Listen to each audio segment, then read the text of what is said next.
So let's talk about the push-off count. The push-off count is basically a very simple way to get a pinky break below of the top card. For me, it's actually more effective than the pinky count, especially when it comes to just like the top card, right? If I want something that's like a bit more than top card, right? So like 2 cards, 3 cards, 4 cards, then I would just use a pinky count. But personally for me, if I'm just using if I just want like a pinky break below of the top card, I think that the push-off count is miles ahead of the pinky count because of just how simple and direct it is. And I think that it's very effective at what it does, right? But again, if I want like multiple cards, then I wouldn't recommend the push-off count. So I'm actually just going to teach the single card handling for the push-off count. I don't really use a multiple card push-off count.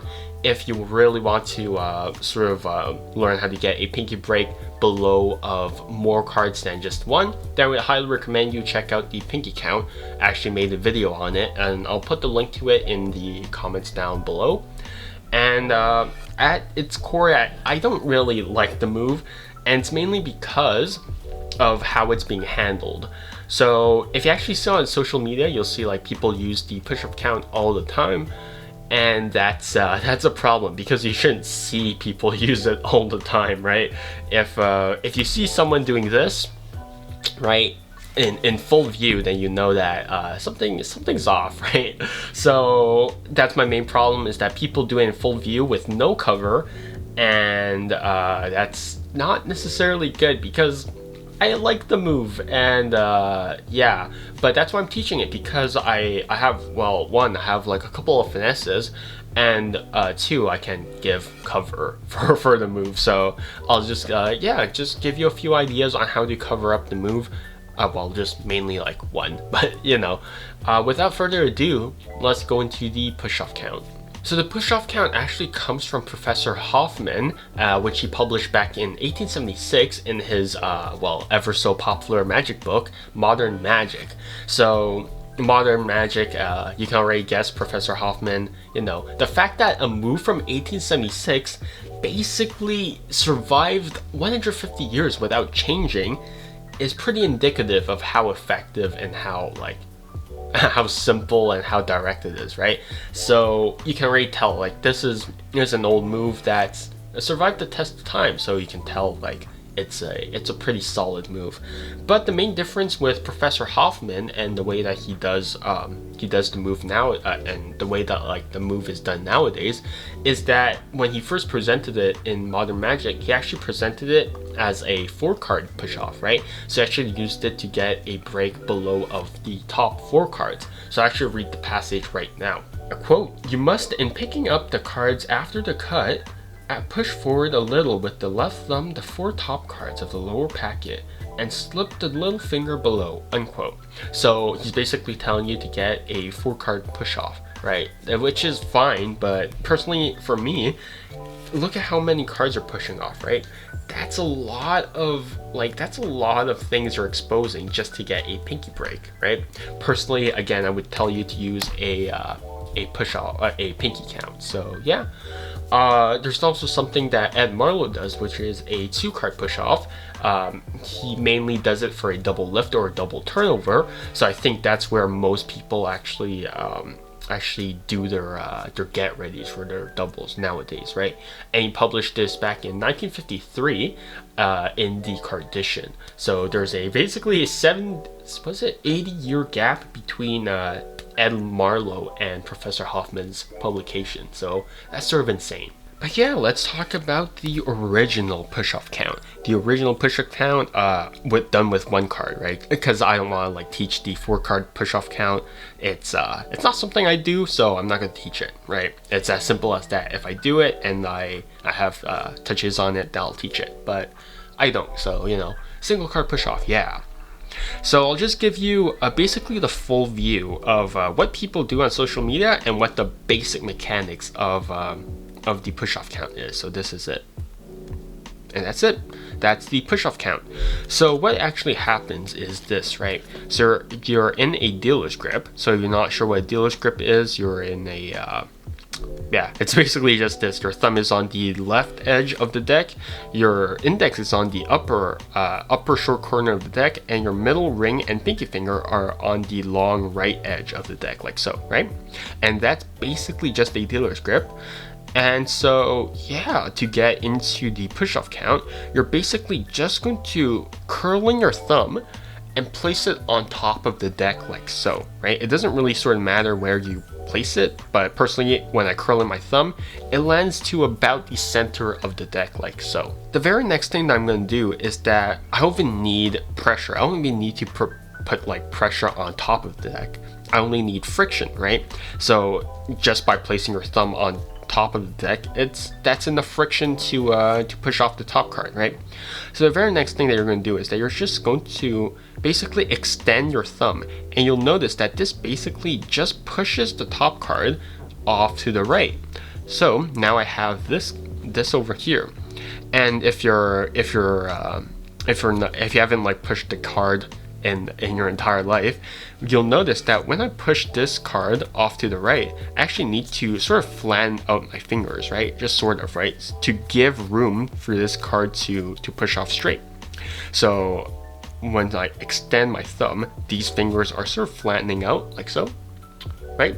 And that's basically the very first motion to the push-off count. It's just a push-off. I know, it's basically in the name, but the very next thing is where it starts to, is where I go into the mechanics. So the very first part of the mechanic is now that your fingers are basically flat, like so, this gives me the opportunity to basically re-extend my pinky, right? So now by extending my pinky, you'll actually notice that I'm pushing up against the pushed off card, right? So now you'll see that the card actually goes from flat to upwards in a sort of like tent formation. You don't need to push up on it that much, but you'll see that this is just enough to get like a sort of V over there, right? The very next thing I'm going to do is that I'm actually basically just going to curl in my thumb again, and this will allow me to basically drag this card back where the rest of the deck is. And now when I drag the top card back, you'll notice my pinky actually stays in position, and this top card is now elevated, right? And now I have my pinky break like so.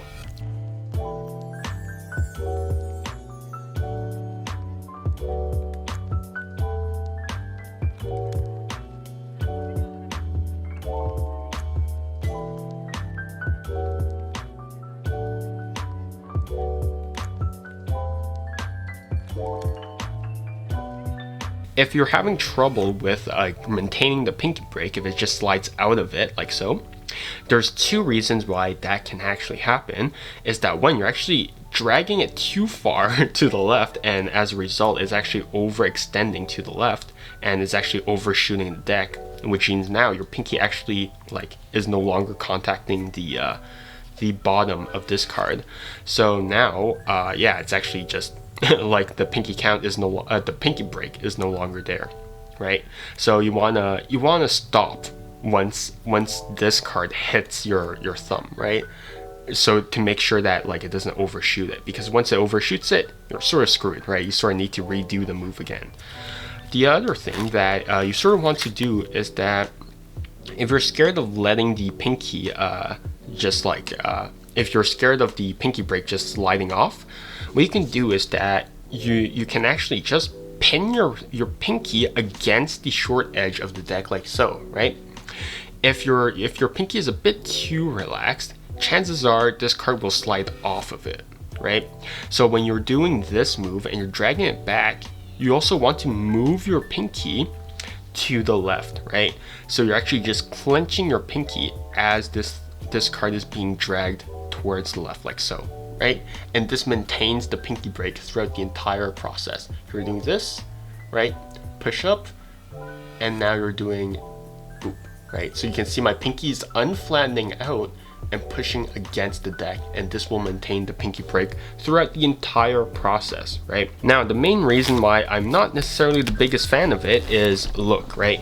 If I'm pushing this card off, look at how much I'm actually exposing, right? Just to get this part out of the deck, right?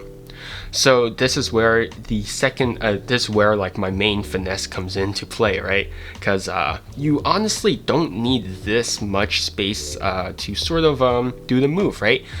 If you're doing a push-off count and you're doing it for a pinky break, the only main corner that needs to be exposed, sorry, is the lower right corner over here, because that's the part that matters, and that's where my first finesse comes into play. So my main finesse comes into play using a pivot point. So the pivot point actually is the index finger. So you'll notice that throughout the entire process, my index finger is actually just lying on the top front short edge of the deck, like so. But this also means that now this gives me the opportunity to actually just pin it against the upper short edge, like so, right? So before it was just sort of relaxed, now I can actually just pin it against the upper short edge, like so, right? And now what I can do is that rather than extending my thumb directly to the right, I can actually extend it to the upper right corner, like so, right? So rather than doing this, I'm actually doing this, right? And because my index is over here, what this means is that now it'll actually act as a pivot point. So rather than going straight up like so, like a diagonal, it's actually rotating around my pinky, my index finger rather, and it's actually just rotating like so, right? So it uses a hinge sort of thing, right? So not a hinge, but like a pivot point. So this does basically a complete circle around my index if you want, right? But this is basically the main part of the finesse, right? Now you'll notice that because I have this this pivot point, this exposes the lower right corner a lot faster than if I just did this, right? So if I just did so if I do the push-off count with a pivot point, you'll notice that I'm actually not exposing that much of this corner over here, right? You'll notice that I'm actually just exposing just a slight bit. So over here, you'll actually see that it's just barely visible, right? I mean, obviously over here, you'll still get the same amount as if I did like a normal push-off, but my thumb is hiding a lot more of it, right? So if I just necktie it a bit, right, you'll see that the angle, you'll see a lot less. But because of the pivot point, I'm actually exposing a lot of this lower right corner, right? And only this corner. I mean, this is going to be exposed no matter what, so yeah. But you'll notice that how much more it's actually sticking out with so much, like so little I'm actually pushing off, right?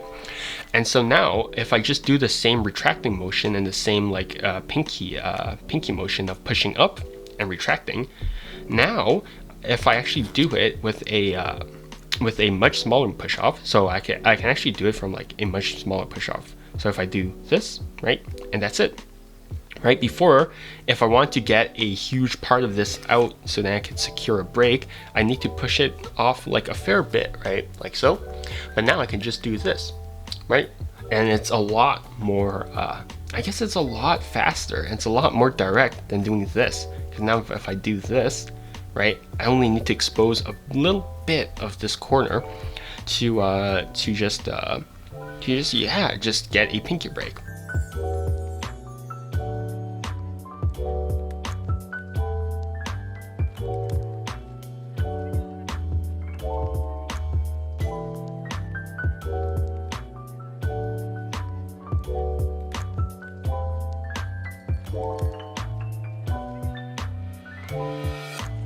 The second finesse that I want to teach is not something that I actually do. It's something that exists because it can, but personally I would just stick with the first finesse. This second one is sort of useless to me, but you know, it is there if you need it. So this second finesse actually plays a lot into the bevel of the deck. So when you're actually holding a deck in a dealer's grip, you'll notice that I'm actually not holding it completely straight. When I actually hold a deck in dealer's grip, it's actually slanted, and it's actually sort of tilted over to the right, like so, right? And this will play a huge part in the push-off count, right? So the bevel is a slant. So basically what I'm doing is that I have a slant over here, and through pure friction, I'm actually just going to kick everything below it flush with the rest of the deck, right? So that's basically what I'm doing. So I have a bevel over here. I just put my thumb on top just for friction, right? I curl in my pinky, right? And now I just kick everything below it straight, right? Like so, right? And you'll notice that this card actually stays in the same position where it was originally beveled at because of friction, right? And now you'll notice that the rest of the deck is basically strained out, but I still have my pinky break, like so. But you don't want this to flash, right? So you don't want this little short edge to flash. So what you can do is that you just, curling your thumb until it contacts the fat of the thumb, just like the rest of the cards. But I'm still maintaining the pinky break. So yeah, that's why I sort of like this move, is because it's a sort of minimalistic move. I'm not pushing this card over. What I'm just doing is that I'm kicking all the cards away from the card, if that makes sense.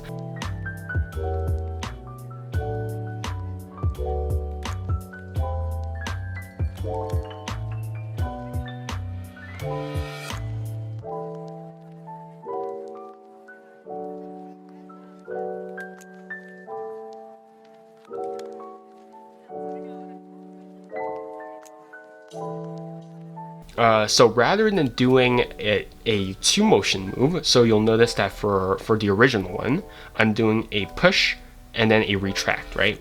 Same thing with the first Finesse. I'm doing a push and then a retract. But this is just one motion. This is just retract.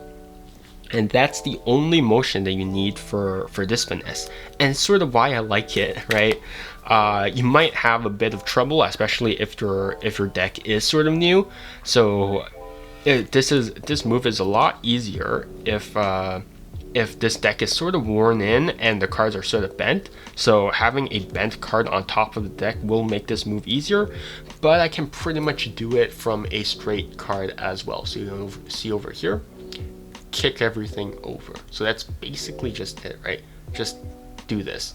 You can see like there's barely any motion. I'm just sort of just readjusting my grip, right? It's just sort of like this. Boop. So I'd like to talk to you about the Sidejog to Break. The Sidejog to Break is basically a move by Edward Victor and was published in More Magic of the Hand back in 1940. And the reason why I'm teaching it is because it's sort of related to the push-off count. But yeah, I'll get into it right now. So the Sidejog to Break is basically just this, right? You have a card selected, whether it's through like a dribble or like through a spread. It doesn't really sort of matter, but where it matters is where the selection is. So if you're having like the 7 of spades selected, for example, now you're actually just going to show it around, and as you're showing this card around, you're actually just going to push off this card, right? So it's sort of like the same exact thing as a push-off count, but you're not going to retract it. So rather than retracting it, you're just going to leave it as a Sidejog, like so, right? And now you're actually just going to replace this packet on top of this this lower packet, and you're going to maintain this Sidejog, like so, right? And because your right hand is in a biddle grip when you replace everything, like so, it hides this Sidejog card, right? And now the main advantage of the move is now you can just place it off to the side, right? Obviously I'm exaggerating the Sidejog, but if you really want to like exaggerate the Sidejog, you actually use your index to sort of curl in these cards. So now this smears these cards to the right, and this covers the Sidejog, right? So my Sidejog is still actually there, but because I curled in my index, it smears these cards on top of it. And now the main advantage is I placed it down, and now I can talk, and that's it, right? So now as I speak, this card is being bookmarked. So now when I want, I can pick up this deck, place it back in my hand, square everything up on top, use my pinky, right? My pinky just wraps around this Sidejog card, like so, pulls down on it, and kicks it into the deck, right? And that's how you get a pinky break from a from a Sidejog card, right? So now what I have is that the selection is actually now on top of my pinky break, which means if I do like a shuffle, for example, a riffle shuffle, I can control it to the bottom. Or if I have or if I do like a cut, I'm basically cutting it to the bottom again, right?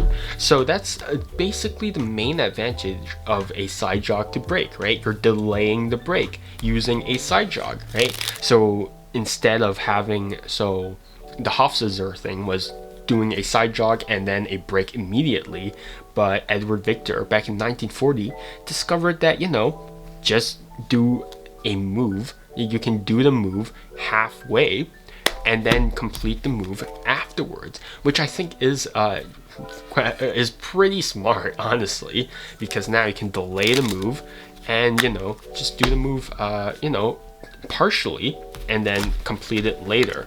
And there's a lot of moves that you can do partially and then complete it later. And I think those moves are sort of very interesting, and it's sort of the moves that, you know, people sort of overlook, right? Half moves, right? People call them half moves, and I think that they're very underrated as moves. So yeah, do what you want with it, but that the credit goes to Edward Victor.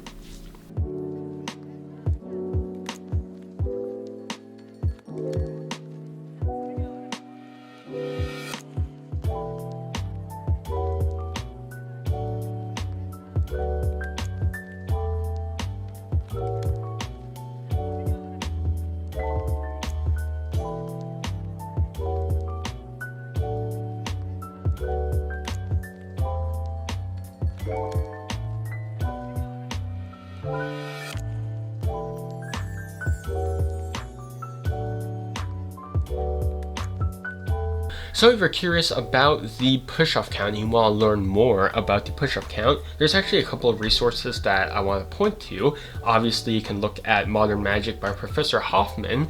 Well, it's sort of outdated, I want to say, but I do think that it is interesting to see the evolution of the move, right? It didn't evolve all that much, but personally I think it's sort of interesting to see where it first began, right?